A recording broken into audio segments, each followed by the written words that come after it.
नमस्कार दोस्तों, टीके रॉयल स्टडी पॉइंट में आपका स्वागत है। आज मैं आपके लिए कंप्यूटर क्वेश्चन सीरीज पार्ट 3 लेके आया हूँ। बहुत ही महत्वपूर्ण प्रश्न है, वन लीनियर प्रश्न। ठीक है ना, स्टार्ट करते हैं।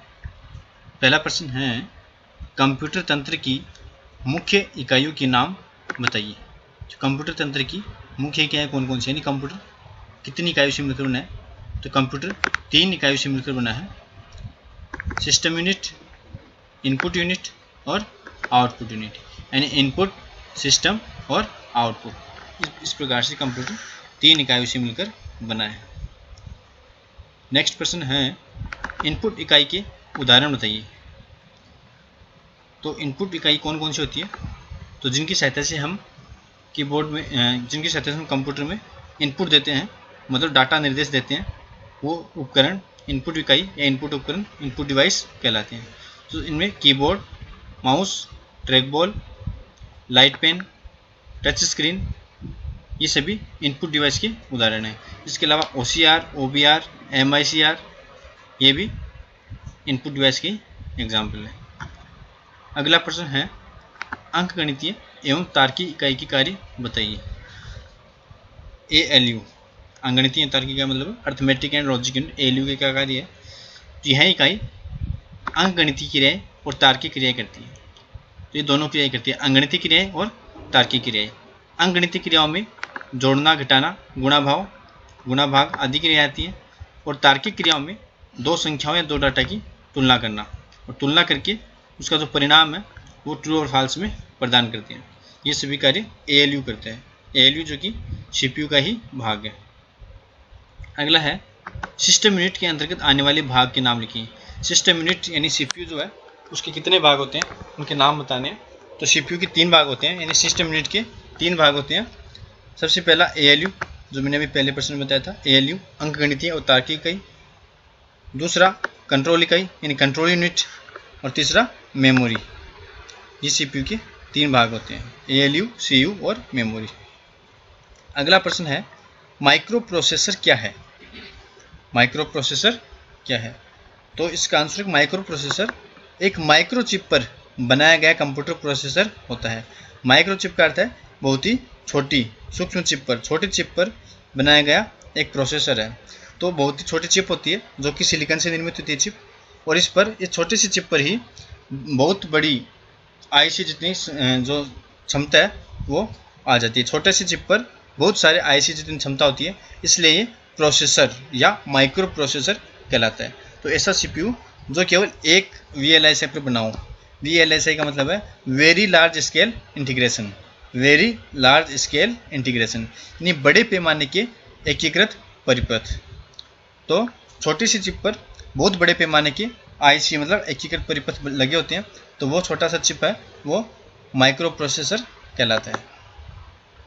अगला है, सिस्टम घड़ी किस कार्य के लिए उपयोग में आती है? तो जो सिस्टम घड़ी है वो कंप्यूटर सिस्टम को सुव्यवस्थित रखती है, ठीक है ना, उसको मेंटेन रखती है, और यह एक प्रकार से एक इलेक्ट्रॉनिक सिग्नल होती है। अगला, प्रोसेसर कितने बिट्स के होते हैं? ये मैंने आपको बताया भी था। प्रोसेसर सामान्यतः 16 बिट, 32 बिट और 64 बिट के प्रोसेसर होते हैं। 128 बिट के प्रोसेसर भी होते हैं। तो ये 16, 32, 64 और 128, इस प्रकार से इतने बिट के प्रोसेसर होते हैं। 32 बिट का मतलब मैंने आपको बताया था कि इस यानी 32 बिट के प्रोसेसर में रजिस्टर का आकार है वो भी 32 बिट का ही होगा, है ना, और वो कंप्यूटर एक समय में 32 बिट डाटा प्रोसेस कर सकता है। अगला प्रश्न है, RISC और CISC किसके प्रकार है? रिस्क और सिस्क किसके प्रकार है? तो ये दोनों प्रोसेसर के प्रकार है। रिस्क और सिस्क किसके प्रकार है? प्रोसेसर की। रिस्क का मतलब है रिड्यूस इंस्ट्रक्शन सेट कंप्यूटिंग, और सिस्क का मतलब है कॉम्प्लेक्स इंस्ट्रक्शन सेट कंप्यूटिंग। तो ये दोनों प्रोसेसर के प्रकार है। अगला प्रश्न है, कंप्यूटर में कितनी प्रकार की बसें होती हैं? तो कंप्यूटर में मुख्यतः 3 प्रकार की बसें होती है। बसें का मतलब डाटा को लाने ले जाने के लिए जो वाहक होती है वो होती है बसें। तो कंप्यूटर मुख्य रूप से 3 प्रकार की बसें होती है, डाटा बस, एड्रेस बस और कंट्रोल बस। यानी डाटा बस, एड्रेस बस और कंट्रोल बस। एक्सेस टाइम क्या होता है? एक्सेस समय, एक्सेस टाइम क्या होता है? तो मेमोरी में किसी भी स्थान से डाटा को ढूंढने और उस स्थान से डाटा को पढ़ने में, रीड करने में जितना समय लगता है उसे ही एक्सेस टाइम यानी एक्सेस समय कहते हैं। ध्यान देना, मेमोरी में किसी भी स्थान से डाटा को ढूंढने और उस डाटा को पढ़ने में, यानी ढूंढने और पढ़ने में जितना समय लगता है उसे एक्सेस टाइम कहते हैं। अगला है, डाटा को डिस्क पर पढ़ने लिखने का कार्य किसके द्वारा किया जाता है? तो डाटा को डिस्क पर पढ़ने और लिखने का कार्य किसके द्वारा होता है? तो रीड राइट हेड के द्वारा होता है। रीड राइट करता है, बाकी उसमें रीड राइट हेड होता है, तो इसका आंसर हो जाएगा रीड राइट हेड के द्वारा डाटा को डिस्क पर पढ़ने लिखने का कार्य किया जाता है, रीड राइट हेड के द्वारा। अगला है, डॉट मैट्रिक्स प्रिंटर किस प्रकार के प्रिंटर का उदाहरण है? तो डॉट मैट्रिक्स प्रिंटर है वो इम्पैक्ट प्रिंटर का उदाहरण है। इम्पैक्ट, कौन से प्रिंटर का? इम्पैक्ट प्रिंटर का। प्रिंटर दो प्रकार की है, इम्पैक्ट और नॉन इम्पैक्ट। फ्लॉपी डिस्क और उसके आवरण में स्थित छिद्र को क्या कहते हैं? यानी फ्लॉपी डिस्क होती है और उसका जो आवरण है उसमें स्थित जो छिद्र होता है उसको क्या कहते हैं? तो उसको इंडेक्स होल कहते हैं। क्या कहते हैं? Index hole. अगला है, माइक्रो फ्लॉपी का व्यास कितना होता है? तो एक माइक्रो फ्लॉपी का व्यास है वो 3.5 इंच होता है। माइक्रो फ्लॉपी का व्यास कितना होता है? 3.5 इंच। अगला प्रश्न है, डीवीडी की सामान्यतः संग्रहण क्षमता कितनी होती है? तो एक डीवीडी की सामान्यतः जो संग्रहण क्षमता होती है वो होती है 4.7 GB। 4.7 GB। अगला प्रश्न है, डाटा संग्रहण एवं स्थानांतरण की सबसे छोटी युक्ति का नाम बताइए। तो डाटा संग्रहण यानी संग्रहित करने के लिए, स्टोर करने के लिए, और स्थानांतरण मतलब ट्रांसफर करने के लिए सबसे छोटी युक्ति कौन सी है? सबसे छोटी डिवाइस तो वो है इंटेलिजेंट स्टिक।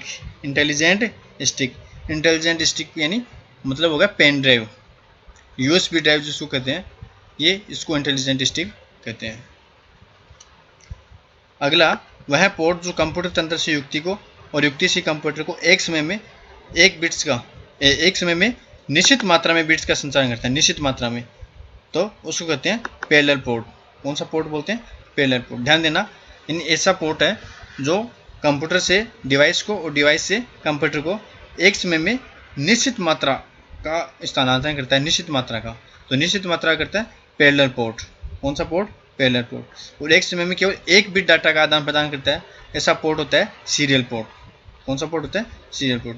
तो एक समय में एक बिट का, केवल एक ही बिट का आदान प्रदान करे वो तो होता है सीरियल पोर्ट, और एक समय में एक निश्चित मात्रा का संचालन करता है एक साथ, उसको बोलते हैं पैरेलल पोर्ट।